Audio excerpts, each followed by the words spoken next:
तुमची दाल खिचडी अगदी हॉटेलसारखी बनत नाही का? तर त्यासाठी हा व्हिडिओ पूर्ण बघा. तुम्हाला लक्षात येईल की काय आपण चुका करतोय, ज्यामुळे आपली दाल खिचडी अगदी हॉटेलसारखी बनत नाही. तर चला सुरुवात करू या रेसिपीला. रेसिपी अजिबात स्किप करू नका. आपण छोट्या-छोट्या टिप्स याच्यामध्ये सांगणार आहोत. यासाठी आपल्याला 1 वाटी तांदूळ आणि अर्धी वाटी मुगाची डाळ घ्यायची आहे. तांदूळ जो आहे तो जास्त प्रेफर करा इंद्रायणी. इंद्रायणी तांदळाची खिचडी खूप भारी लागते. पण तुमच्याकडे जर नसेल तर तुम्ही कोणताही चिकट होणारा आणि थोडासा सुवासिक असणारा तांदूळ वापरू शकता. त्यानंतर जी मुगाची डाळ आहे ती मुगाची डाळ छिलक्यावाली असू द्या, ती खूप छान लागते. नसेल तर तुमची साधी डाळ पण चालेल, जी तुम्ही विकत आणली असेल. तर हे दोन्हीला आपल्याला काय करायचं आहे, छान स्वच्छ 2-3 पाण्याने धुवून घ्यायचं आहे आणि मस्त एक ग्लासभर पाणी टाकून अर्धा तास भिजत घालायचं आहे. हे जोपर्यंत भिजतंय तोपर्यंत आपण बाकीची तयारी करू शकता.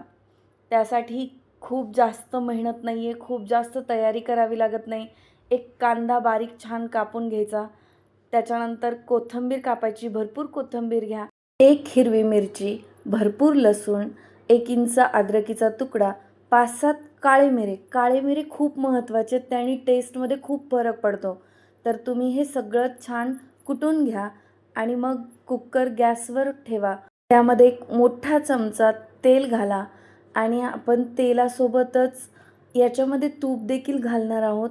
हे बघा, दाल खिचडी तुपाने खूप भारी लागते. तुम्ही नुसत्या तुपात केली तरी हरकत नाही, पण आपण तेल का घालतो, तर तेल जर घातलं नाही तर तूप खूप लवकर जळतं आणि त्याचा थोडा जळका वास येतो. म्हणून आपण काय करतो, त्याच्यासोबत थोडंसं तेल पण घालतो आणि मस्त याच्यामध्ये थोडीशी जिरी, मोहरी आणि आपलं जे कुटलेलं होतं लसूण वगैरे ते टाकायचं आणि कांदा आणि याला छान परतून घ्यायचं. अगदी गुलाबी होईपर्यंत याला छान परतत राहायचं. बघा, असा गुलाबीसर रंग झाला की याच्यामध्ये आपण टाकणार आहोत हळद. 1 चमचा हळद घालायची आणि 1 चमचा धणे पावडर घाला आणि 1 चमचा गरम मसाला घाला. हा छोटा चमचा आहे, खूप मोठा आपला पोहे खायचा चमचा नाही आहे, त्याच्यापेक्षा छोटा आहे.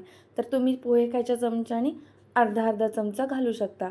आणि जी आपण भिजत घातलेली मुगाची डाळ आणि तांदूळ होतं ते त्याच्यामध्ये घालायचे.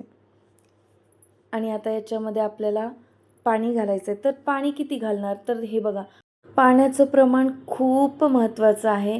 तेव्हाच तुमची खिचडी अगदी रसरशीत होते, जशी हॉटेलची असते. तर आपण 1.5 वाटी घेतलं होतं दोन्ही मिळून, तांदूळ आणि डाळ.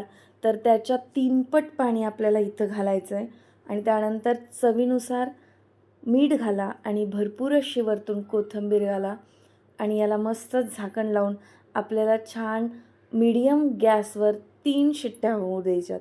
या आपल्या शिट्ट्या झालेल्या आहेत. शिट्ट्या झाल्याच्यानंतर थोडंसं कुकरला थंड होऊ द्या. खूप जास्त थंड नाही करायचं, त्याची थोडी वाफ गेली पाहिजे आणि नंतर तुम्ही असं सर्व करून घेऊ शकता. बघू शकता तुम्ही, आपली खिचडी अगदी हॉटेलसारखी रसरशीत झाली. त्याच्यावरनं छान तूप घाला, वरनं थोडीशी कोथिंबीर घाला आणि रेडी आहे. अशा पद्धतीने जर तुम्ही खिचडी केली ना, तर कोणाला वाटणार नाही की तुम्हाला स्वयंपाकाचा कंटाळा आला होता म्हणून.